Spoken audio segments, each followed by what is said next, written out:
This is the question of Tasha. Attorney, may porsyento po bang dapat sundin ang mga nagpapautang? Paano po kaya kung naging triple ng inutang yung tubo na binabayaran hanggang ngayon? Sabi po kasi ng barangay, ay bayaran na lang namin kaysa tumaas palalo. Wala po bang ibang paraan na pwede namin gawin? May kaso po ba na pwede namin isampa? Ayun. Triple? Ibig sabihin, pag nangutang ka na gano'n, triple yung ano. Okay, attorney, anong sagot natin dito kay Tasha? Yes, Miss Annie, kapag po ang interest sobra, excessive, oppressive, unconscionable, meron pong basihan tayo para maipababa po 'yan. Kasi meron pong mga desisyon ng Korte Suprema kung saan yung pong tinatawag na unconscionable, excessive interest, ibinaba po nila dahil ito po hindi makatwiran, Miss Annie, hindi po makatao. At kung ano po yung sang-ayon doon sa reasonable o makatwirang interest, yun po yung doon po ibinababa kung ano yung katanggap-tanggap sa paningin po ng isang makatwirang tao o reasonableng tao. Ngayon kung magpapatuloy po kayong singilin,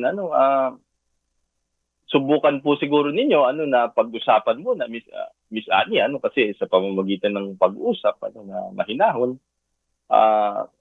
naiiwasan po natin magkaso. Maaari po siguro sa barangay kung sino po yung pwedeng mamagitan sa inyo. Pero kung talagang hindi po papakinggan yung inyong pong daing, pwede po kayong magkaso para sa layunin na maipababa po yung interest. So, at kayo po pagbayarin lamang kung magkano po yung nararapat. Na hindi katulad ng triple.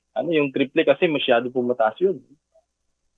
Okay. Para ma-impose sa'yo ng triple, na hindi naman parang, kasi titignan natin, ba't kayo pumayag, siguro. Titignan din natin yung sirkumstansya, Miss Annie, paano po yung nangyari. Opo. Baka naman sobrang gipit, attorney, kaya talagang Miss Jackie, baka sobrang Yes gipit. po. Halimbawa, nangutang ng 5,000, Tama po. pupuhunan mo doon sa pag put up mo ng isang maliit na kainan. Di ba po? Pero araw-araw naman may naniningil sa'yo. Triple na, halimbawa, triple yung tubo nun. Talaga naman, sabi ni attorney, when it's excessive, when it's oppressive, when it's unconscionable, alay nako, hindi pwede po yun. Ayan. Wag naman, awa na lang, di ba? Oh, Yes dapat di ba, po. Miss At Jackie? saka That's too minsan, much, triple, tama, attorney. yes, tama po yan. At Ang minsan titignan kasi, natin, kapit sa patalin. Sige po, Opo, may attorney. pangapuntong ganon. Na po, di ba, Miss Jackie? Attorney, may binabanggit kayo a while ago. Ano po yun? opo, Miss Jackie, ang titignan kasi natin paano naging triple, is it over the course of time, siguro 12 months mo nang hindi nabayaran. Siguro, ganun, pwedeng mag-triple yun Pero kung one time lang, ng pag-triple, 300% yung interest, yun po yung sinasabi natin, hindi po makatwiran yung Miss Annie. Okay. Sana wag Yes naman po. po. At Ayan, saka, okay.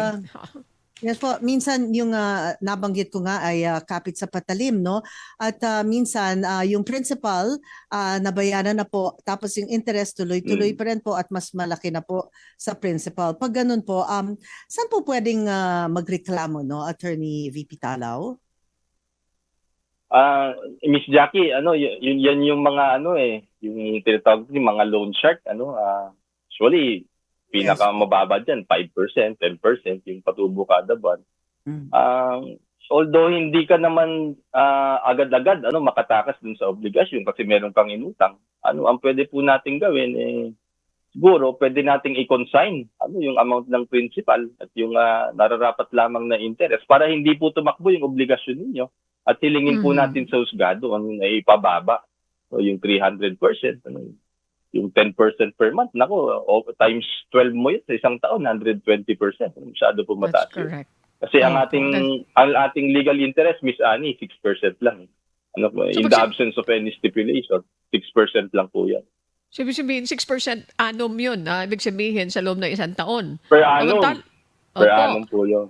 Sa lang sila, ano po yun? Triple sa isang buwan. Naku po, patawarin ng Diyos. Kawawa naman. Paano nga naman makakaahon? Kung halimbawa, inutang yan para at least mag-put up ng isang maliit na kainan. Talagang hindi makakaahon yung tao. That's too much. Ayan, pwede naman daw po. Tasha.